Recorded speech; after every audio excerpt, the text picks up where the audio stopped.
Christian, bonsoir. Vous avez pu avoir accès à plusieurs rapports confidentiels du renseignement français qui montrent à quel point cet islam radical a réussi à s'implanter en France à un seuil qui est même qualifié de critique. Critique, vous avez raison Jean-Charles.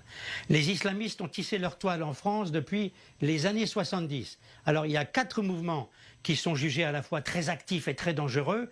Les frères musulmans, les salafistes, le tablir et le mouvement turc cher à Erdogan. La menace que représente cet islam politico-religieux apparaît sous la forme de prolifération terroriste, de rejet profond des valeurs républicaines et d'aggravation des tensions intercommunautaires. Alors quand je vous dis que 53% des Français de confession musulmane pratiquent un islam conservateur, voire autoritaire, qui confine à une sorte de sécessionnisme politique et social pour 28% d'entre eux, cela interpelle. La pieuvre islamiste étend ses tentacules dans des domaines névralgiques comme l'éducation, le monde de l'entreprise, les lieux de culte, les salles de sport et Internet. Le mouvement le plus dangereux, le plus structuré, le plus influent, est celui des frères musulmans. Ils contrôlent de très nombreux lieux de culte et a un quasi-monopole sur la formation des imams. Il joue beaucoup sur l'islamophobie, mise à toutes les sauces, et son objectif politico-religieux avoué, c'est la conquête de la République. Les salafistes, qui ont 14 000 adeptes sur notre territoire, sont aussi très nombreux.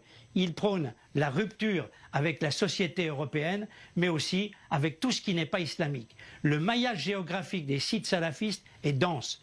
Écoutez bien, il y a 118 villes avec une empreinte salafiste en Île-de-France, en Rhône-Alpes, région de Lyon, en PACA, Marseille, Montpellier, Nice, les Hauts-de-France, Lille, Roubaix, Tourcoing, Valenciennes. Les mosquées sont majoritairement dirigées par des imams d'origine étrangère, algérienne, tunisienne, turque, voire égyptienne, à Argenteuil, à Limeil, à Nice et à Cannes. Vous voyez, et c'est pas terminé. Alors Christian, qu'est-ce qui vous a le plus frappé justement à la lecture de ces rapports? Je vais être clair, les islamistes sont partout.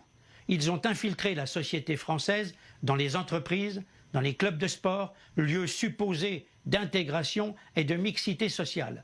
De nombreuses associations sportives pratiquent le prosélytisme religieux de Roubaix à Perpignan en passant par Lyon, Marseille et Paris. À Bobigny, Mantes-la-Jolie, Massy, dans la région parisienne, des matchs de football ont été interrompus par des prières et des matchs féminins ont eu lieu avec des femmes voilées en dépit des règlements et de la loi. Pour les responsables de la lutte antiterroriste, il y a plus de 1000 individus radicalisés dans les clubs de sport. Cette radicalisation par le sport mène vers le djihadisme. En effet, un grand nombre d'éducateurs sportifs seraient fichés S. 27% des radicalisés dans les clubs de sport manifestent leur adhésion à des causes djihadistes.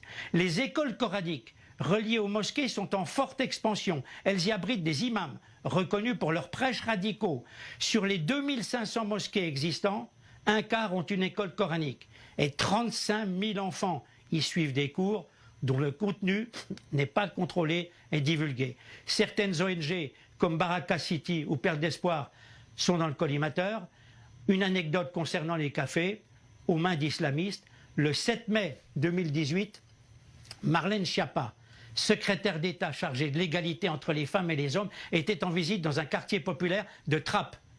Elle s'est vue interdire l'accès à un café sous prétexte qu'il était interdit aux femmes. J'ai envie de vous dire, où va la République? Et en quelques mots, Jean-Charles, je terminerai par la présence sur notre sol de 700 000 Turcs, dont 200 000 seraient en situation irrégulière. 150 des 300 imams en France sont turcs. Et puis depuis le 1er juillet 2017, il faut le rappeler, c'est un franco-turc très lié à Erdogan, Ahmed Gogras, qui est devenu président du Conseil français du culte musulman. Alors prudence et fermeté sont de rigueur, vu la politique menée par M. Erdogan. Merci Christian Mallard, consultant diplomatique.